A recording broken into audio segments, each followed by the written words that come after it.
नमस्कार मित्रांनो, तुमचं सर्वांचं पुन्हा एकदा स्वागत आहे. तुम्हाला तर माहीतच आहे, की आपण व्याकरणाशिवाय स्पोकन इंग्लिश शिकत आहोत आणि व्याकरणाशिवाय जर स्पोकन इंग्लिश शिकत आहोत म्हटल्यानंतर आपल्याकडे दुसरा मार्ग उरतो आणि तो म्हणजे इंग्लिश भाषेच्या काही मूलभूत गोष्टी शिकून घेणं. आता ह्या मूलभूत गोष्टी शिकून घेत असताना आपण या अगोदरच्या व्हिडिओजमध्ये तुम्हाला भरपूरशा छोट्या-छोट्या मूलभूत गोष्टी सांगितल्या आहेत, की ज्याच्या अनुषंगाने आपण छोट्या-छोट्या पायऱ्या, परंतु अतिशय मजबूतरित्या एक-एक पायरी चढत आहोत, हे तुमच्या लक्षात येत असेल. आता अशाच काही मूलभूत गोष्टींपैकीच आपण एक छोटीशी मूलभूत गोष्ट इथे आज घेणार आहोत आणि ती छोटीशी मूलभूत गोष्ट आहे. व्हिडिओ सुद्धा खूप छोटासा होणार आहे, परंतु अतिशय महत्त्वाची आहे. कारण की आपण या मूलभूत गोष्टींच्या आधारेच पुढे-पुढे जात आहोत. तर बघूया ती आजची मूलभूत गोष्ट कोणती आहे आणि ती तुम्हाला कशाप्रकारे उपयोगी पडणार आहे, ते आपण फळ्यावर समजून घेऊया. तर मित्रांनो, ज्या छोट्याशा टॉपिकबद्दल मी तुम्हाला सांगत होतो, तो छोटासा टॉपिक म्हणजे चा उपयोग. चा उपयोग आपल्याला केव्हा करायचा असतो?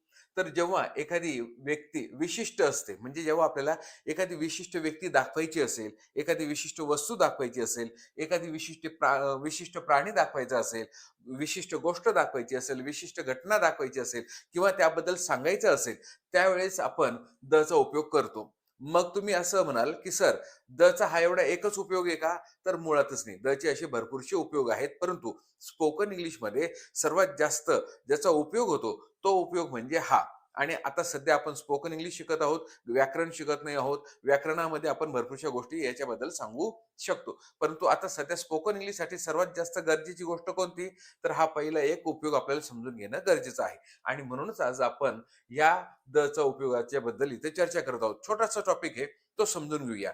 तर केव्हा? जेव्हा आपल्याला एखादी विशिष्ट व्यक्ती दाखवायची असेल, विशिष्ट घटना दाखवायची असेल, विशिष्ट वस्तू दाखवायची असेल किंवा त्याच्याबद्दल सांगायचं असेल, तेव्हा आपण चा उपयोग करतो. त्याचबरोबर चा स्वतःचा एक काही अर्थ नाहीये. चा स्वतःचा काही एक अर्थ नाहीये. अ, एन, द हे आर्टिकल आहेत. हे आर्टिकल ज्याच्याबरोबर येतात त्याच्यानुसार त्यांचा अर्थ गृहीत धरला जातो. परंतु इथे आपल्या मराठीत आपल्याला सोपं होण्यासाठी आपण इथे आपल्या सोयीनुसार त्याचे चे हे अर्थ नाहीत. हे पुन्हा एकदा सांगतो. फक्त आपल्या सोयीनुसार, आपल्या मराठीत गरजेनुसार वळवण्यासाठी, आपली मराठी आपल्याला वळवावं लागते गरजेनुसार आणि त्याच्या वळवण्यासाठी आपण तिचे काही गृहीत अर्थ इथे धरलेले आहेत. काय अर्थ होऊ शकतात चे? तो, ती, ते, त्या. आता तो, ती, ते, त्याबद्दल तर आपण या अगोदर सर्वनामांमध्ये सांगितलं आहे. तर मग तुम्ही म्हणाल, "सर, तो म्हणजे आपल्याला तर माहीत आहे. तो म्हणजे ही." हे तर आपण शिकलो आहोत. बरोबर आहे की नाही? परंतु जेव्हा हा जो तो, ती, ते, त्या त्याच्या पुढे जर असा एखादा शब्द आला, की ज्याच्यावरून आपल्याला असं लक्षात येतंय, की आपण एखाद्या विशिष्ट व्यक्तीबद्दल, वस्तूबद्दल बोलत आहोत. तेव्हा तेव्हा त्या तोचा किंवा त्या तीचा काय करायचं असतं आपल्याला? करायचा असतो. म्हणजे जसं इथे केवळ तो असला तर ही म्हणणार आपण.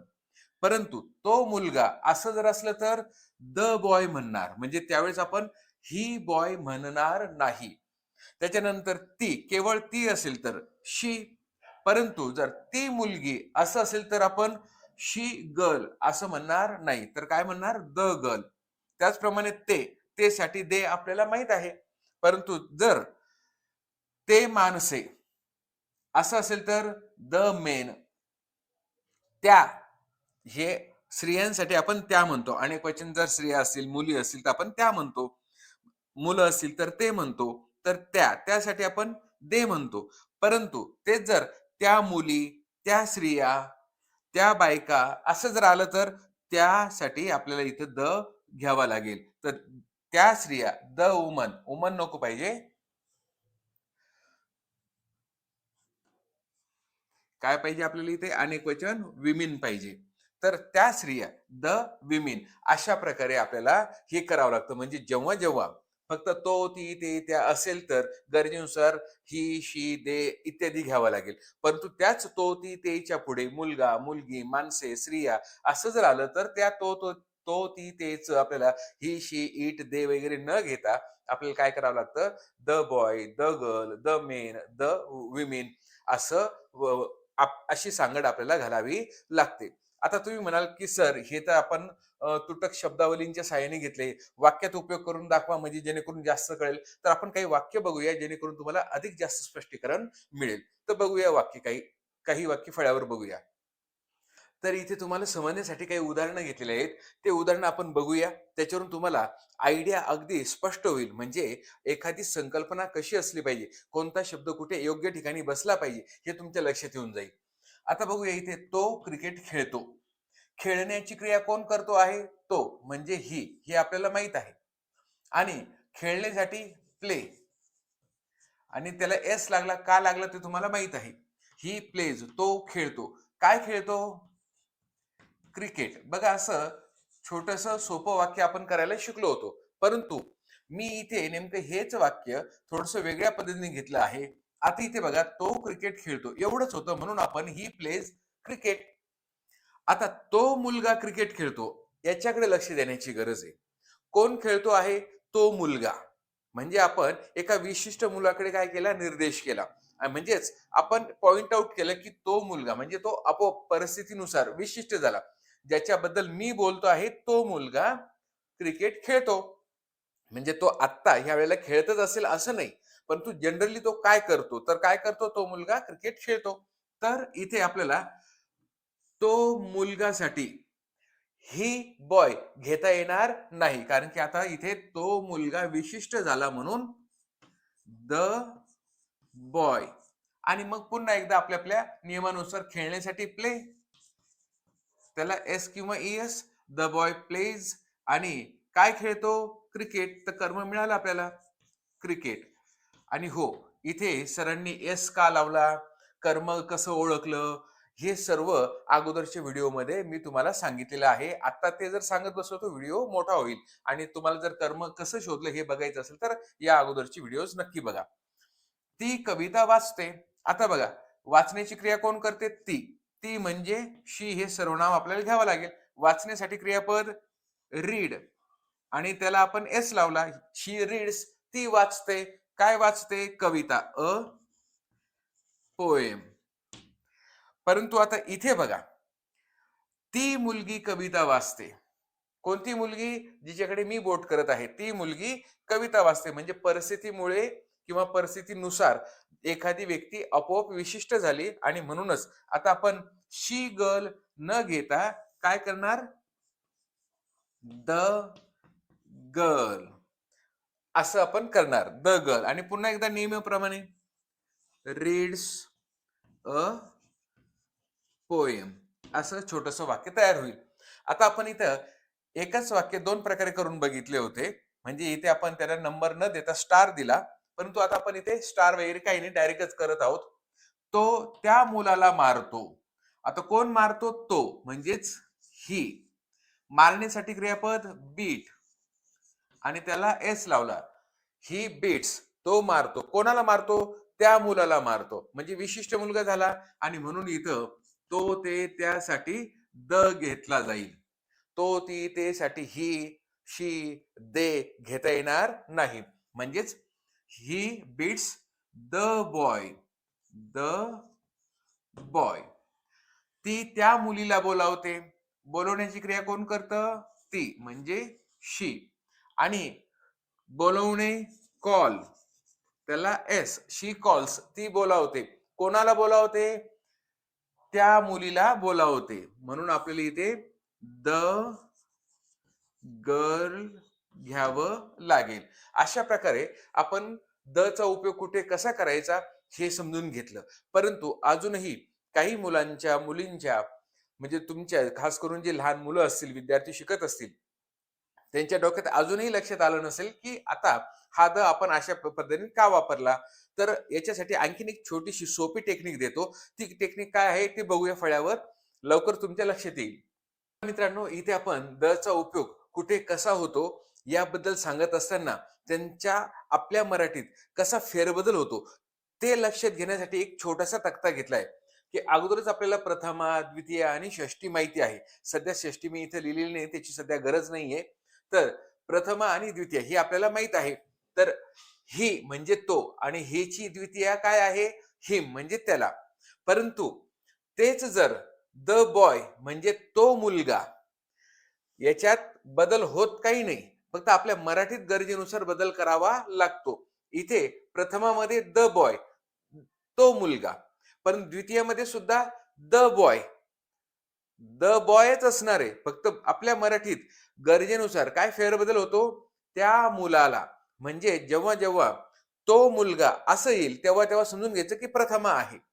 आणि जेव्हा जेव्हा त्या मुलाला किंवा त्या मुलांना, त्या मुलाला किंवा त्या मुलांना असं जर आलं, तर समजून घ्यायचं की द्वितीय आहे. त्याचप्रमाणे शी हे सर्वनाम आपल्याला माहिती आहे प्रथमामध्ये येतं, तर तिचं द्वितीय हर आहे. परंतु जर इथे ती मुलगी, द गर्ल असं घेतलं, तर ती मुलगी प्रथमा. परंतु द गर्ल याच्यात बदल काहीच झाला नाही. द गर्ल आणि the girl same to same. परंतु आपल्या मराठीत गरजेनुसार जेव्हा त्या मुलीला किंवा त्या मुलींना असं जर आलं, तर द गर्ल असं होईल, म्हणजे ती द्वितीय मध्ये गेली. आपण नंतरचे जे 2 उदाहरणं घेतले, त्या 2 उदाहरणांमध्ये आपल्याला त्या मुलाला, त्या मुलीला असं आपण बघितलं, हो की नाही? मग आता इथे तुमच्या लक्षात येईल, की हीचं हिम होतं, पण द बॉयचं द बॉयच राहतं द्वितीयामध्ये. फक्त आपल्या मराठीत फेरबदल करावा लागतो. मराठीत द बॉयचं प्रथमामध्ये तो मुलगा म्हणावं लागतं आणि द्वितीयामध्ये आपण त्या मुलाला असं म्हणतो. तसंच प्रथमामध्ये ती मुलगी असं म्हणतो, पण द्वितीयामध्ये त्याला आपण काय म्हणतो? त्या मुलीला किंवा त्या मुलींना. देचा अर्थ आपल्याला माहिती आहे, ते किंवा त्या. आणि त्यांचं द्वितीयामध्ये देम होतं, म्हणजे त्यांना. त्याचप्रमाणे ते माणसे, द मेन. आणि द मेन मध्ये काही बदल झाला नाही, तर काय आहे इथे? द मेनच आहे. फक्त ते माणसे च्या ऐवजी त्या माणसांना. एक माणूस असेल तर त्या माणसाला, आणि अनेक असतील तर त्या माणसांना. त्याचप्रमाणे त्या स्त्रिया, द विमीन. आता इथं प्रथमामध्ये द विमीन, द्वितीयामध्ये सुद्धा द विमीन, पण फरक कशात झाला? आपल्या मराठीत. काय झाला? त्या स्त्रिया आणि त्या स्त्रियांना, किंवा एक वचन असेल तर त्या स्त्रीला असं होईल.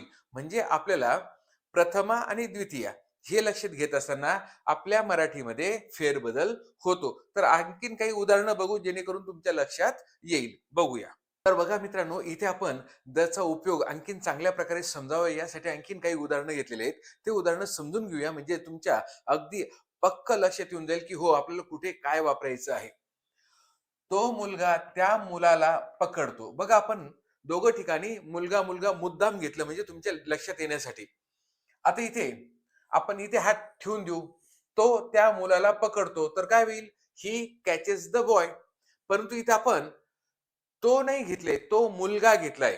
म्हणजे तो मुलगा त्या मुलाला, म्हणजे दोघही मुलं बोलत असताना परिस्थितीनुसार विशिष्ट झाले, आणि विशिष्ट झाले म्हणून आपल्याला ही बॉय नाही करता येणार, तर काय करावं लागेल? The boy. पकडण्यासाठी क्रियापद कॅच.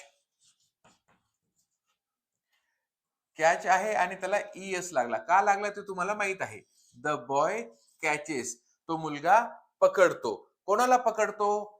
त्या मुलाला. आता त्या मुलाला हा द्वितीय झाले, परंतु मुलामध्ये काही फरक पडतो का? नाही. फक्त इथे आपण द बॉय, आपण the boy catches the boy. आता इथे आपण असं प्रत्येक वेळेस करत नाही. आपण जनरली नाव वगैरे घेतो. The boy catches Mahesh. तो मुलगा महेशला पकडतो, असं करतो. पण मी मुद्दाम असं करण्याचं कारण असं की तुम्हाला लक्षात येईल की प्रथमामध्ये पण काही बदल होत नाही, द्वितीयामध्ये सुद्धा काही बदल होत नाही. फक्त आपल्या मराठीत बदल होतो. इथे मराठीत काय झालं? प्रथमामध्ये द बॉय साठी द बॉय साठी तो मुलगा, आणि इथे द्वितीयामध्ये द बॉय साठी त्या मुलाला. हा फरक सांगण्यासाठी मी तुम्हाला इथे हे वाक्य मुद्दाम असं दिलेलं आहे. असे वाक्य जनरली आपण बोलत नाही. ती मुलगी त्या मुलीला पैसे देते, म्हणजेच ती मुलगी त्या मुलीला पैसे देते. आता आपल्याला असं गृहीत धरूया की आपल्याला त्यांची नावं माहित नाही, म्हणून आपण सांगतो की ती जी मुलगी आहे ना, ती मुलगी तिकडची, हो हो तीच, त्या मुलीला, हो त्या मुलीला पैसे देते ती, बर का, असं. तर इथे बघूया, ती मुलगी त्या मुलीला पैसे देते. आता इथे बघूया काय होईल. ती मुलगीसाठी द गर्ल. आपण शी गर्ल लिहू शकत नाही. देण्यासाठी क्रियापद give. The girl give. S लागला. The girl gives. ती मुलगी देते. काय देते? पैसे देते. कोणाला देते? त्या मुलीला देते. इथे 2 कर्म आले आहेत बघा. मी तुम्हाला या अगोदर सांगितले 2 कर्म जर आले तर पहिले कोणाला कर्म लिहा, नंतर काय कर्म लिहा. तर कोणाला देते? त्या मुलीला. गिव्हज द गर्ल काय देते? पैसे. Money. The girl gives the girl money. तुम्ही असंही करू शकतात. The girl gives money to the girl. आता इथे जागा नाहीये, आपण इथे करूया. The girl gives money to the girl. असं हे वाक्य होईल. म्हणजेच आपण सांगितलंय की जर कोणाला कर्म नंतर आलं तर आपण टू वापरत असतो. The girl gives money to the girl. आता इथे ती स्त्री त्या मुलींना गोष्टी सांगते. ती स्त्री त्या मुलींना, खूप साऱ्या मुली असतील त्या मुलींना गोष्टी सांगते. मग आता ती स्त्रीसाठी आपण शी वुमन म्हणणार की द वुमन म्हणणार? स्वाभाविकच आहे द वुमन. The woman. सांगण्यासाठी क्रियापद काय आहे? टेल. आणि तिथे काय लावायचं आपल्याला? एस. The woman tells. ती स्त्री सांगते. काय सांगते? गोष्टी. स्टोरीज. कोणाला सांगते? त्या मुलींना. आपण काय कर्म अगोदर घेतलंय म्हणून आता इथे आपण टू लावणार. To the girls. त्या मुलींना. The girls. तो त्या माणसाला मार्ग विचारतो. आता इथे बघा बरं, या तोच्या पुढे तो मुलगा, तो माणूस असं काही आलंय का? नाही आलंय. म्हणजे इथे आपल्याला इथे फक्त आणि फक्त काय घ्यावं लागेल? ही. आणि विचारण्यासाठी आस्क. तो तो त्या माणसाला मार्ग विचारतो. ही आस्क्स. तो विचारतो. काय विचारतो? मार्ग विचारतो. कोणाला विचारतो? तर त्या माणसाला. आस्क द वे किंवा अ वे म्हणा, कोणताही एक मार्ग असेल तर. He ask the man about the way. त्या मार्गाबद्दल विचारतो.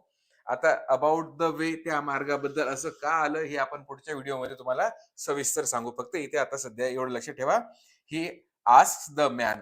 तो त्या माणसाला विचारतो. काय विचारतो? तो मार्ग विचारतो, म्हणजे अबाउट द वे. किंवा रेल्वे स्टेशनकडे जाणारा मार्ग. ही asks the man the way towards railway station असं आपण म्हणू शकतो. तर अशा प्रकारे हा छोटासा टॉपिक होता आणि हा व्हिडिओ सुद्धा छोटासाच होणार आहे. तर आजचा हा व्हिडिओ तुम्हाला कसा वाटला ते सांगा. आवडला असेल तर लाईक करा, शेअर करा आणि सबस्क्राईब करायला तर बिलकुलच विसरू नका. फेसबुकवर जर बघत असाल तर पेजला फॉलो करा.